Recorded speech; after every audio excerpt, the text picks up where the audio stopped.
My vice president office had suddenly been handed over by my husband, Lance Hampton, to a newly hired female intern. Later, she even posted photos of the office on Instagram with a caption, "Thank you to my dear CEO, Mr. Hampton, for the reward." In the picture, the entire office layout I had carefully designed was changed and even more outrageous. Every one of my awards had mysteriously disappeared. She thought a few tears could get her a promotion. Lance broke countless rules for her. He yelled at me, defended her, and even called me a rich $1 number H. When he demanded of me, "How far are you going to push her?" I laughed, then showed him exactly what pushing looked like. Every resource, every contract, every partner stood on my side. That was the first time Lance realized marrying me was not his charity. He married upward. Welcome to Airless's Romance Stories. Read the entire novel in one go. Message or comment to tell me what kind of story you'd like to read. Subscribe to the channel for daily updates. Airless reminds you, the story begins now. I forwarded the intern's photo to Lance and asked, "What the hell are you doing? Why is an intern in my private office?" He replied with a drunken voice message, "Baby, it is just an office. You barely use it anyway." I texted back, "You have 10 minutes to restore my office." He did not respond. 2 minutes later, the most important contract for Hampton Industries was forcibly terminated. If someone wanted to challenge my authority, I did not mind driving Hampton Industries straight to bankruptcy. Lance's calls came one after another. I picked up only on the 5th one. His furious voice exploded through the speaker. "Mila, are you insane? That was a $200 million project. The product launches next week. Canceling it is suicide? All this over an office? Are you serious? 5 years of marriage, and this was the first time he raised his voice at me, for another woman." I took a small sip of warm coffee. The heat slid down my throat, yet my heart felt frozen. "Very serious," I replied coldly. "Restore my office, every award, every item, back to its place, or your company will face far worse losses." Silence came from his end. I added, "You have 5 minutes starting now." Then I hung up. 2 minutes later, Lance sent photos. My office had been fully restored, after confirming everything. I called the project manager and revoked the termination order. But I also sent Lance a photo in return. It showed his study, completely emptied, including his most treasured new acquisition, an expensive antique he had just won at auction. Then I sent a second photo, the antique shattered on the floor. "Lance, this is your punishment. You know my temper. Do not let this happen again." He did not reply. I knew he was furious, but I was far more furious. Our marriage began as a strategic alliance between our companies. 5 years ago, he needed the Sullivan Corporation's overseas distribution channels, and I needed Hampton Industries' domestic manufacturing facilities. A business union made perfect sense. No passionate love story, just a mutually beneficial, rational decision. Before the wedding, Lance held my hand, gaze steady and sincere. "Mila, we will support each other, professionally and personally. I promise to trust you, respect you." I had smiled with composed elegance. "Mr. Hampton, I appreciate your honesty. May our cooperation flourish." Over the years, we went from strangers to confidants, from respectful partners to relying on each other, eventually developing genuine affection. Countless nights after exhausting business events, we leaned on each other. This year, we finally welcomed our baby, our perfect proof of love. I thought nothing could break us. But Brianna Winters shattered every ounce of trust we had built. That night, Lance did not come home. His absence was his way of expressing anger. The next day, I left Noah with the nanny and went to the office. Employees were startled to see me and bowed respectfully. "Mrs. Sullivan, you are still recovering from childbirth. You should rest at home," the young receptionist said nervously.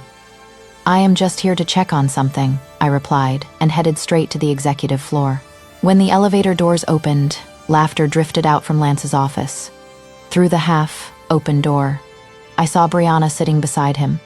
Lance's eyes glimmered with a playful softness, a look he never showed to any assistant. Normally, no one was allowed to linger in his office besides me, especially not with that gentle expression. Yet now, he sat close to Brianna, chatting with enthusiasm. She was wearing a high-end designer outfit, The exact limited edition set Lance had promised to buy me. Only 5 existed worldwide. And now it was on an intern. I pushed the door open. Their laughter died instantly. Lance stared at me stiffly. "What are you doing here?" Brianna immediately stood up, plastering a sweet, respectful smile onto her face. "Mrs. Sullivan, I heard you just had your baby. People say pregnancy changes a woman's body, but wow, you look amazing." I let out a cold, amused laugh. "Is my body any of your business? And who on earth hired someone this rude?" Her smile froze. Her fingers nervously fidgeted. I pointed at her outfit. "Take that off, right now." The temperature in the room dropped below freezing. Brianna's eyes widened, trembling. She turned to Lance, silently begging him to save her. I also turned to Lance, my gaze sharp as ice. "Explain why that outfit, my outfit, is on her." Lance rubbed his temples impatiently. "Oh, that after yesterday's incident, Brianna became the center of office gossip. I was just compensating her. It is just clothes. I can buy you better ones later." "Compensating?" I laughed quietly, dangerously. "That outfit costs more than most people's yearly salary. It is limited edition. What gives her the right to wear it? Besides, everything that happened yesterday was her own fault. She forgot her place." Then I looked him dead in the eye. "Lance, did you forget your place? Did you forget who I am? Who gave you permission to move my belongings?" Brianna paled instantly. She stammered, I am sorry, Mrs. Sullivan. I did not know it was yours. Now you know, take it off." Seeing that I cut her off and refused to budge, Lance finally lost his patience. "Mila, enough. We have to go to a project meeting. Stop making trouble." My heart sank. He had never raised his voice at me in the office. And now, for Brianna, he did. Brianna relaxed visibly, a smug little smile flickering at the corners of her lips. "Project? Which project?" I asked flatly. "The collaboration with Grant Corporation," Lance said as he straightened his tie. "Miss Winters played a key role in this deal, so I am bringing her." I lifted an eyebrow. Oh, I did not know interns now influence the decisions of public companies. Lance's face darkened. He grabbed his briefcase and gestured for Brianna to follow. "Let's go. We are wasting time." As they passed me, Brianna threw me a triumphant smile, the kind that said, "I won." I smiled back. "Bye, Lance. You brought this on yourself." The moment they left, I dialed a private number. "Chairman Willis? This is Mila." Regarding the collaboration Lance mentioned. 1 hour later, Lance called. His voice was shaking with anger. "Mila, what the hell did you do? Chairman Willis just humiliated Brianna in front of everyone. He called her my mistress, accused her of seducing a married man. And then he told everyone that Sullivan Corporation was built by you, and that I am an ungrateful jerk cheating while you are on maternity leave. You set this up, didn't you?" I laughed softly. "Listen carefully, Lance. I cannot control what other people think or say.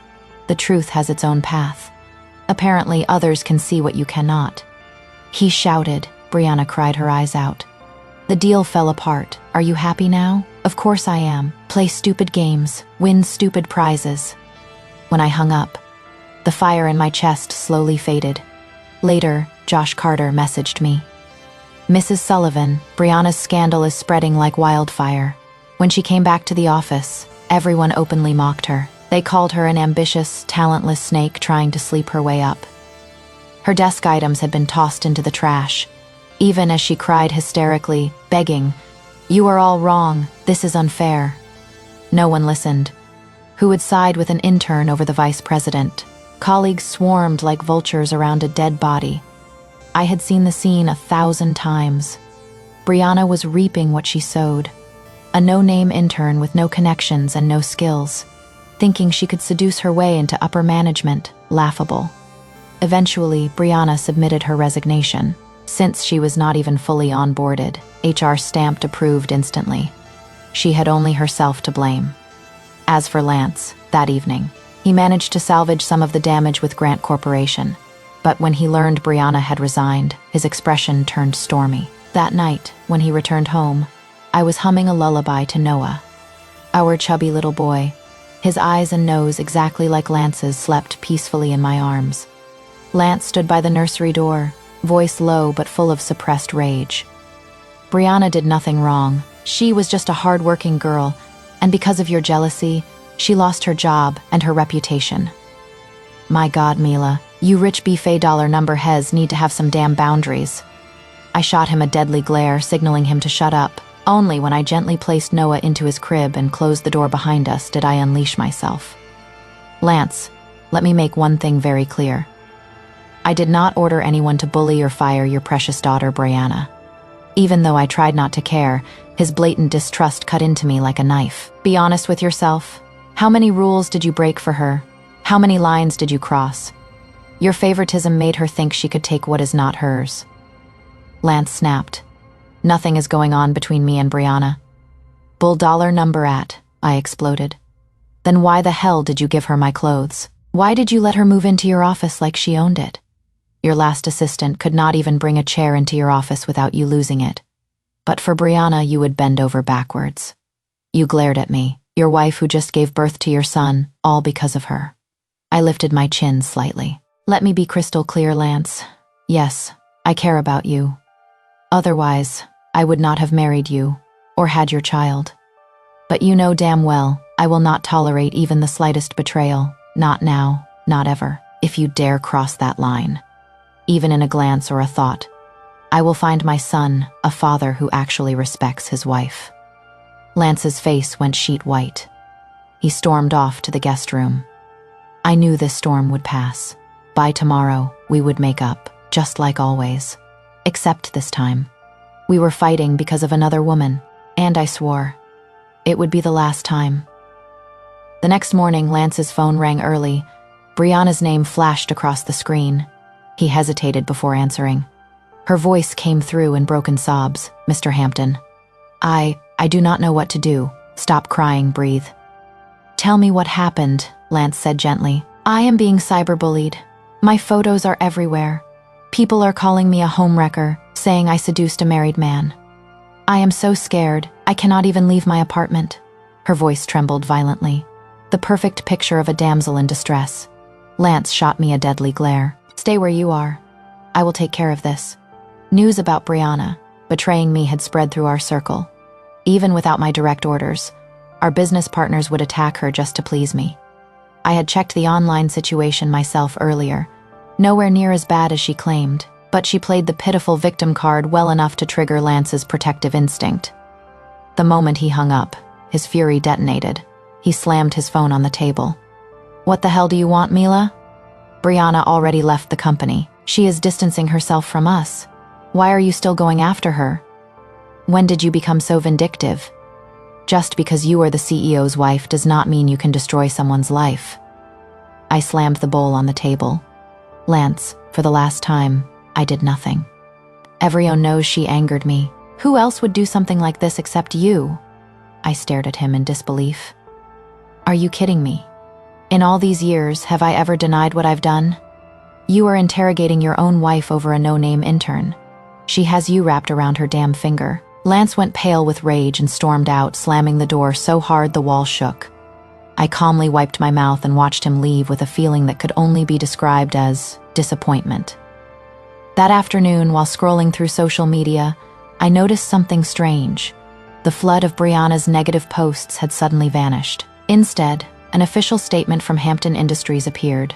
The statement praised Brianna's exceptional talent, insisting she earned her role through skill. It condemned malicious rumors and threatened legal action against anyone slandering her. As soon as I finished reading, my phone buzzed. It was Josh Carter. Mrs. Sullivan, not only did Mr. Hampton issue that legal statement, he just announced that Brianna will return to the company immediately as his executive assistant. Her salary is now equivalent to a vice president. Josh then sent a screenshot. Brianna had posted again. The storm has passed. Real gold withstands fire. Thank you, Mr. Hampton, for recognizing my abilities. I will do everything I can to support him. Hampton forward. Attached was her appointment letter, executive assistant to the CEO, president-level salary. I stared at her nauseating post, gripping my phone so tightly my knuckles turned white. Soon after, Lance came home to retrieve some documents. He ignored me entirely. He went upstairs, grabbed what he needed, and started to leave. I tapped my finger against the coffee table. "Lance, what exactly are you trying to do?" He paused, turned, and looked at me with icy contempt. "Brianna is just a hard-working employee who is attacked and driven out because of you. I am simply correcting your mistake. This is what she deserves." I leaned back. "And if I insist you fire her," his eyes narrowed.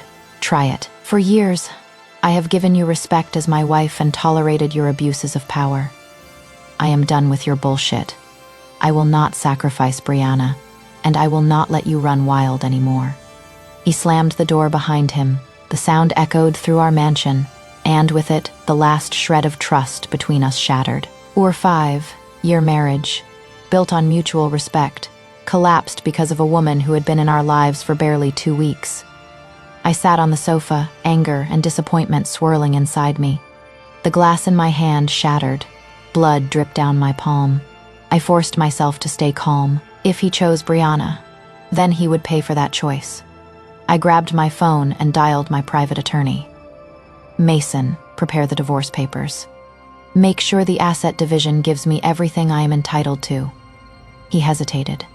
"Mrs. Sullivan, divorce is serious. Are you certain? I want the documents in 3 days, not 1 day late." "Understood, and Mr. Hampton. Do not inform him." That was my decision. I opened my laptop and pulled up all documents related to Hampton Industries. 5 years of marriage meant I had given them countless advantages. It was time to reclaim everything. I issued an order to Sullivan Corporation's overseas headquarters. Suspend all collaborations with Hampton Industries immediately. Reason, technical adjustments. Yes, Mrs. Sullivan. My commands were absolute. Next, I contacted our HR department and instructed them to reclaim all technical teams previously lent to Hampton Industries, offering them twice their current salary to return. This caught my father's attention. He called almost immediately. I answered bluntly. "Dad, I am divorcing Lance." Silence. Then, "Are you certain?" "Yes." "Good. I will not ask why. Your mother and I trust your judgment. The Sullivan family never delays when a decision is made." Within 2 days, I quietly set everything into motion. Our joint accounts had been emptied and redistributed. Lance had no idea. During these 2 days, Brianna's social media was unusually active. Photos of her accompanying Lance to business events. New car, new watch, new office. Each caption read, "Thank you, Mr. Hampton, for your guidance." On the first day, I glanced at her profile and then blocked her. Trash deserved no attention. I immersed myself in preparing for my new company. Then Lance called. "Mila, today is my father's birthday. We need to go to the family estate. If you do not want to go, I will go alone." His voice was cold, distant. I glanced at the finalized divorce papers on the table. "I will be there." It was time to end this. At 7 o'clock that evening, I drove my Maybach through the gates of the Hampton family estate. Lights shimmered across the courtyard, laughter drifting from inside. Lance's parents and several relatives stood at the entrance greeting guests. When they saw me step out of the car alone, surprise flashed across their faces. "Mila, dear, where is Lance?" Margaret Hampton asked. Their shock was understandable. In 5 years of marriage, this was the first time we did not arrive together. "He said he would arrive soon," I replied calmly. They welcomed me warmly and personally brought me a cup of coffee. I sat on the sofa, composed as ever, sipping quietly. Half an hour later, the door opened again. Lance walked in. What no one expected was that Brianna Winters walked in right behind him. Charles Hampton Sr.'s expression darkened instantly. "Lance, this is a family dinner. Why did you bring an outsider?" Lance answered casually. "Dad, Brianna is my executive assistant. We were finishing some business, so I brought her along." Charles's voice sharpened. "This is a family gathering, not a business meeting. Send her away." Brianna's face twisted in humiliation. She turned wounded eyes toward Lance, clearly hoping he would defend her. He did, immediately. "Dad, Brianna is a valuable assistant. She worked all day without time to eat. Just let her stay." Charles grew even angrier. "Mila is 10 times busier than you. Has she ever brought an assistant to a family dinner? He snapped at the butler. Escort her out. The butler froze, unsure what to do. Behind Lance, Brianna stole a glance at me, her lips curling into a smug, taunting smile. That was the final straw. No need, I said coolly. I reached into my coat and placed a document folder on the table. This is the real reason I am here tonight. When the bold words divorce agreement came into view, the room fell silent. Lance went pale. His briefcase slipped from his hand and hit the floor with a dull thud. Mila, you want to divorce me? Are you insane? My gaze moved from him to Brianna and then back. On the contrary, Lance, I have never been more clear-headed in my life.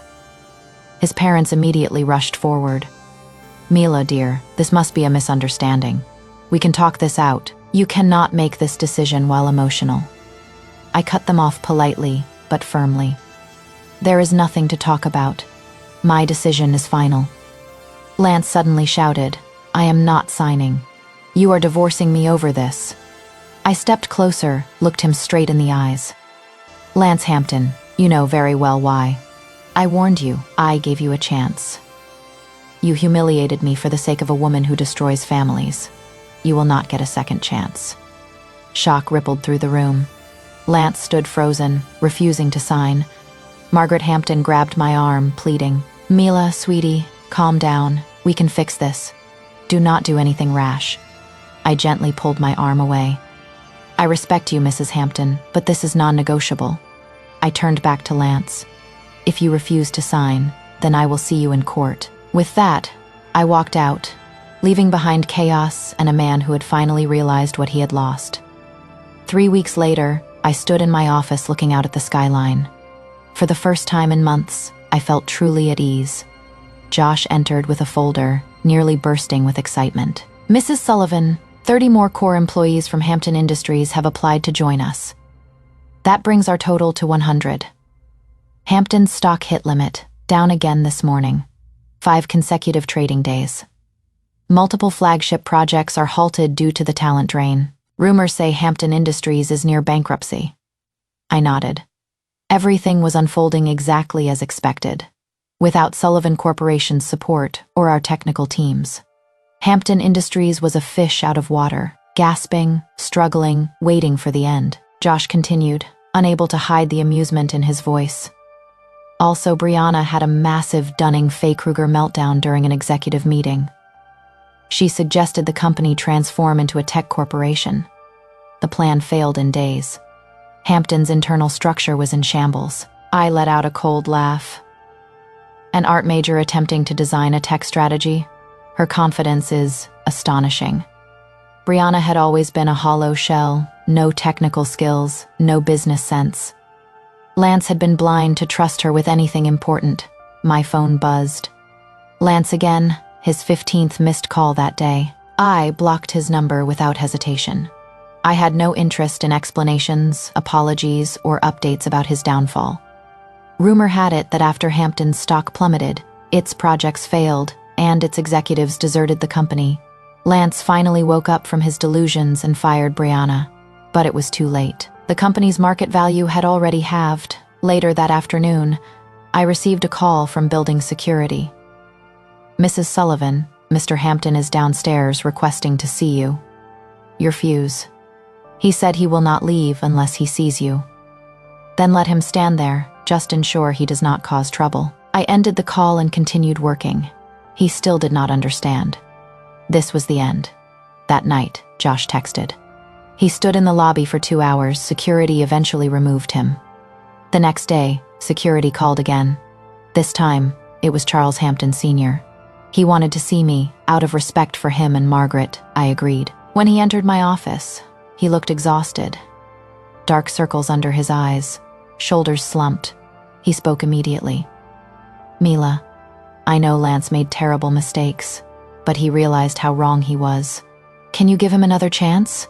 His voice trembled with desperation. For the sake of the 5 years you shared, I interrupted. Mr. Hampton, I respect you deeply, but this situation cannot be undone. He tried again. He fired Brianna. He regrets everything. This is far bigger than Brianna, I replied. Lance did not just disrespect me, he destroyed the foundation of our relationship.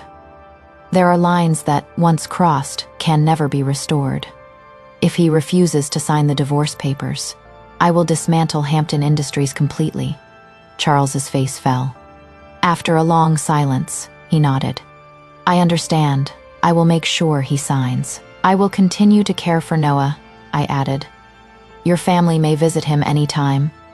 Though I felt sympathy, my resolve remained solid. I no longer wished to have any tie to Lance Hampton.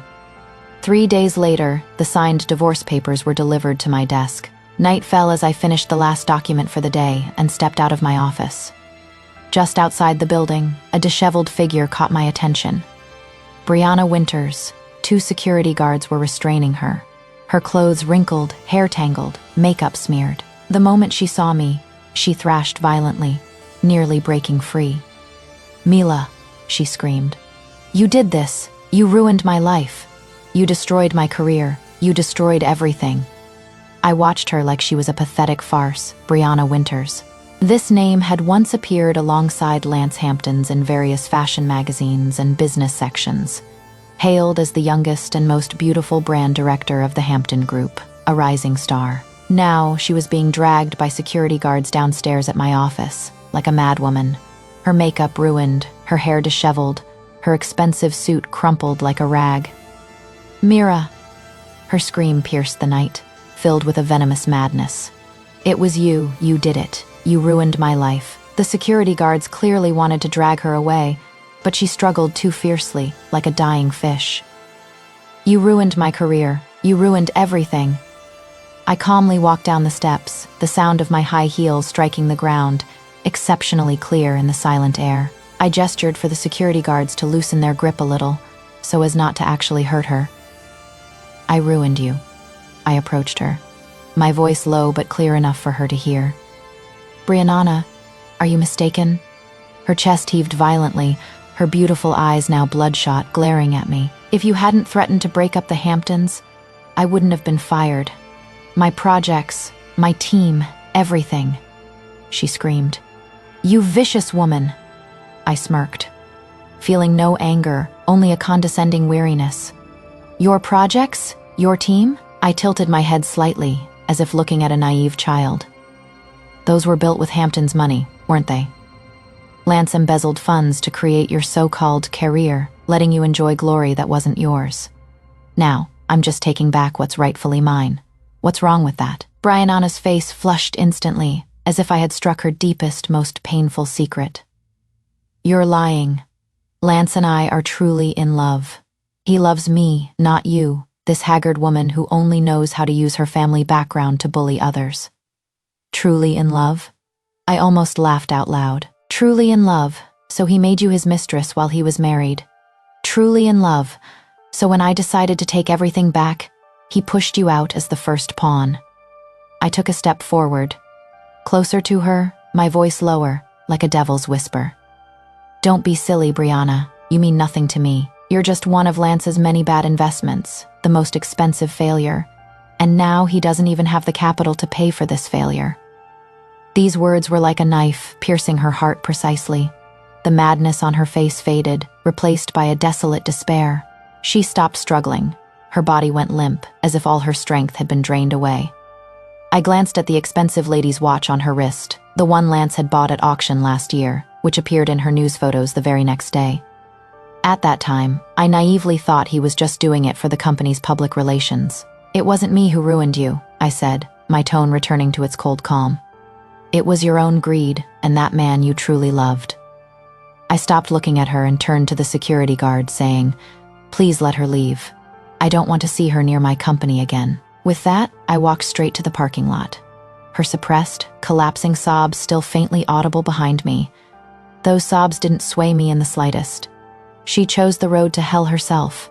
I simply closed the door she relied on for survival. I sat in the driver's seat of the Bentley Mulsanne, the door shutting out all the outside noise. In the absolute silence, I felt my fingertips trembling slightly. I placed my hands on the steering wheel, gripping it tightly until my knuckles turned white. I didn't cry. For Lance Hampton, I had already shed most of the tears I'd ever shed in my life. My heart felt like it was being gripped tightly by an invisible hand, a suffocating pain. Brianna's desperate face was so similar to the reflection I'd seen in the mirror years ago. The only difference was that I had my family behind me. I had the power to overturn the chessboard. She, on the other hand, had nothing. She called me a haggard old woman. She said Lance didn't love me. I knew all of this. I knew it better than anyone. But when those words came from his lover's mouth, the humiliation still felt like fine needles pricking my heart. What I couldn't bear most was her self-righteous victimhood, as if I were the villain who had broken up their true love. Ha, how ridiculous. I took out my phone, unlocked it, and on the screen was a photo of my son, Noah. In the photo, Noah smiled like a little son, and I held him. My eyes filled with a tenderness I'd almost forgotten. This was all I had. My weakness is also my armor. My phone vibrated in my palm. It was a new message. From Charles, Lance's father. Mira, I am sorry. I just found out about Brianna. I promise it won't happen again. I stared at the message, typing a reply expressionlessly. I hope so. And please tell Lance for me that if he dares to come looking for me again with his affairs, our divorce papers can become worthless at any time. I don't mind making him truly lose everything. Send. I tossed the phone onto the passenger seat and started the car. I pressed the accelerator, and the black Bentley, like a silent shadow, merged into the city traffic. It was almost 11 o'clock when I got home. The villa was brightly lit, and Aunt Chen, the housekeeper, greeted me. Madam, you're back. She took my coat. Noah went to bed at 9. He was very good today. I nodded, slipped on my slippers, and went straight to Noah's room upstairs. I opened the door, and a small nightlight cast a warm orange glow. Noah was fast asleep, his small body curled up in the blankets, his long eyelashes casting adorable shadows beneath his eyes. I sat down beside his bed, quietly watching him. Only here could I let down my guard, have a moment to breathe. My son, the only light in my life. Brianna said, Lance didn't love me, that's okay, but she shouldn't. She shouldn't have reminded me again that Lance might not care about Noah either. He would visit his son regularly, buy him expensive toys, and play the perfect father in front of others. But I knew there was no real warmth in those eyes. To him, Noah was more like an appendage to his identity as the heir to the Hamptons group, a responsibility he had to fulfill, not a cherished child. I gently stroked Noah's soft hair, and a thought became crystal clear in my mind. Divorce was only the first step. I not only wanted to sever all ties with Lance Hampton, but I also wanted to completely separate Noah from everything that the Hampton name represented. He would have a cleaner, purer future, a future without lies, betrayal, or deceitful deals. I leaned down and placed a soft kiss on Noah's forehead. Good night, my baby. For you, Mommy would become anything, even the devil. The next few days were peaceful. Charles seemed to have truly restrained Lance. Brianna didn't reappear. The Hampton Group's stock price temporarily stabilized because I had halted the split plan, but everyone knew that the lifeline of this century-old company was still in my hands. I handled company affairs routinely every day. Taking Noah to and from school, life seemed to have returned to a new order, one that I controlled. Until Friday afternoon, an unusual package arrived at my private residence. Not through the company reception, but directly by a stranger to my villa's doorstep, specifically requesting my signature. My personal security supervisor, Mark, stopped the package and immediately conducted the most rigorous inspection. Ms. Mira, nothing dangerous was detected. It seems to contain a book. I frowned. A book? Who would send me a book this way? I had Mark take the package into the study and opened it in front of him. Under the craft paper wrapping was a simple square box. Opening the box, lying quietly inside, was not some hardcover masterpiece, but a thin, worn-out old book. On the cover was a blonde boy standing on a tiny planet. The little Prince Femi breath caught in my throat for a second. This was no ordinary Faith the Little Prince Fay. This was the first gift Lance gave me many years ago, before I was Mrs. Hampton. Just a girl newly dating him, full of romantic fantasies. My hand trembled slightly as I slowly turned the book's title page. The familiar, slightly flamboyant handwriting came into view, the ink faded, yet still clear. To my rose, I will forever tame you and forever shield you from the sandstorms. Love, my heart felt like it had been struck hard. A surge of bitterness mixed with anger welling up in my throat, taming, shielding from the sandstorms. How ironic. He did tame me, turning me from an independent and proud girl into a wife who waited for him to come home every day, a fool accustomed to his lies. But in the end, all the sandstorms were brought by him. What is this? After I completely tore off the mask of civility and pushed him to the brink. He wanted to use past memories to move me. Did he think I was still the girl who would soften at the slightest sweet word? What did he take me for? A nameless anger burned in my chest. I slammed the book shut, intending to throw it in the trash. When my personal cell phone on the table suddenly rang, it was an unknown number without a contact name. I stared at the number, a sense of foreboding gripping me. I didn't hang up, nor did I answer. I just let it ring. The ringtone echoed in the quiet study, over and over, as stubborn as its owner. Finally, I pressed the answer button and turned on speakerphone. I remained silent, waiting for the other person to speak first. A suppressed, slightly heavy breathing came from the receiver. Then, a voice I knew to the bone rang out, but with an unprecedented hoarseness and weariness. Mira. It was Lance. My fingers tightened instantly, my nails digging deep into my palm. It's me. He seemed unsure if I was still listening. Did you receive it? I glanced at the obtrusive book on the table, my voice as cold as ice. If you mean a pile of junk that needs to be disposed of, then yes, I received it. There was a moment of silence on the other end of the line. I could imagine his expression, probably shock or disbelief. That's not junk, Mira. A fragile plea escaped his lips. That's us. Us, I sneered. Lance, doesn't it disgust you to say that word? Where were we when you slept with other women time and time again? Where were we when you embezzled public funds to pave the way for your mistress? The moment you chose betrayal. We were already dead. I buried them with my own hands. My words were like knives, cutting deep, leaving no room for retreat. I know. His voice trailed off. I know I messed up, Mira. I messed everything up. I'm an idiot. I'm not human. I just want to see you. Please, Mira, just once. His tone lacked its usual arrogance and self-assurance, replaced by an almost desperate plea. Not about the company, not about the divorce papers. Nothing, just see you. This was too abnormal.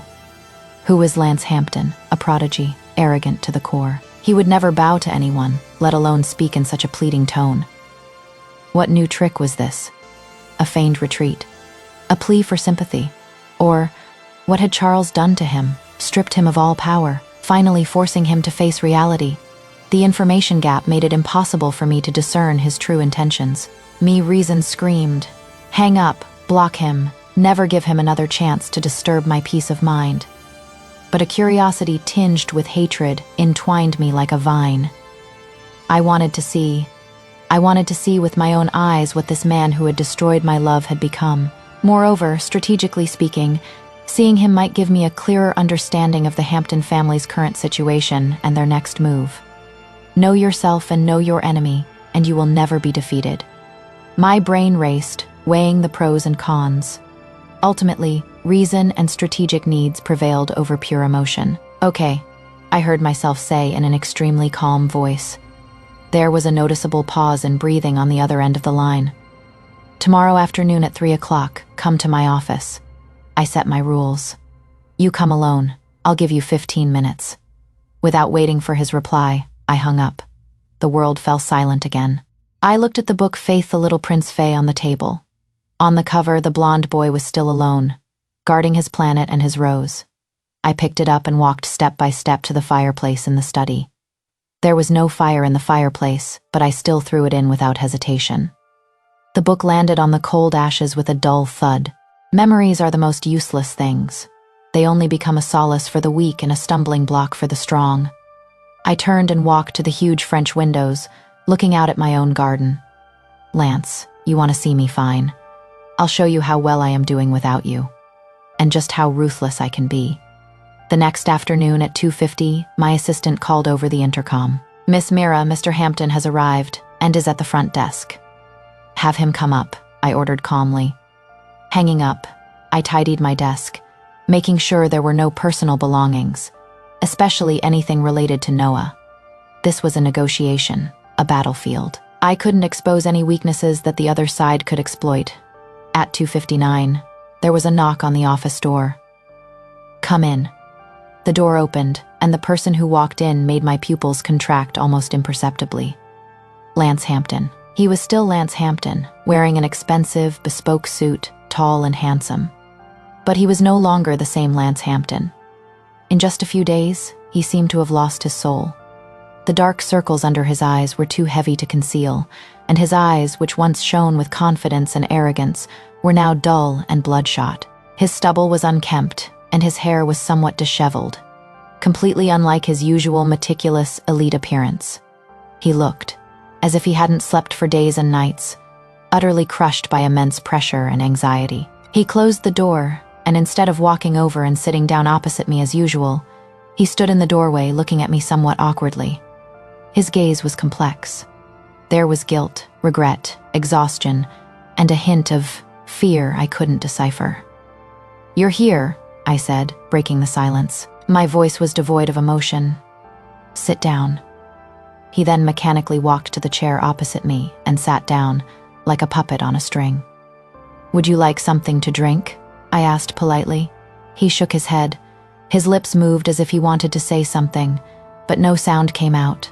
I didn't speak again, just leaned back in my chair and quietly watched him. Time ticked by. I had given him 15 minutes, 3 minutes had passed now, and he remained silent. This wasn't like him. The Lance of the past was always the one leading the conversation, always full of endless plans and grand pronouncements. His current silence was more unsettling than any words. Finally, he looked up, his gaze meeting mine. "Mira," his voice was terribly hoarse. "I am sorry, I didn't speak. Just looked at him, waiting for him to continue. I know, saying sorry now is cheap and ridiculous." He gave a self-deprecating smirk, a smile more painful than tears. "I've done so many wrong things, to you, to Noah. I haven't been a good husband, nor a good father." He began to repent. This was one of the scenarios I had envisioned, a show of weakness, an admission of wrongdoing. And then what?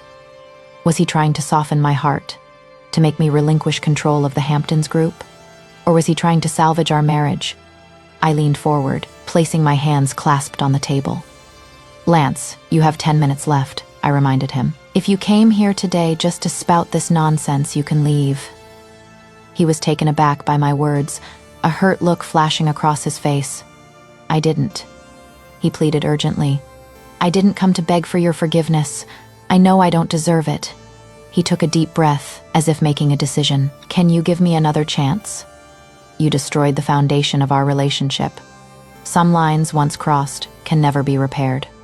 After a long silence, he nodded. "I understand." A few days later, an anonymous account leaked explicit photos of Brianna working in a gentleman's club. She was smiling sycophantically while entertaining several older businessmen.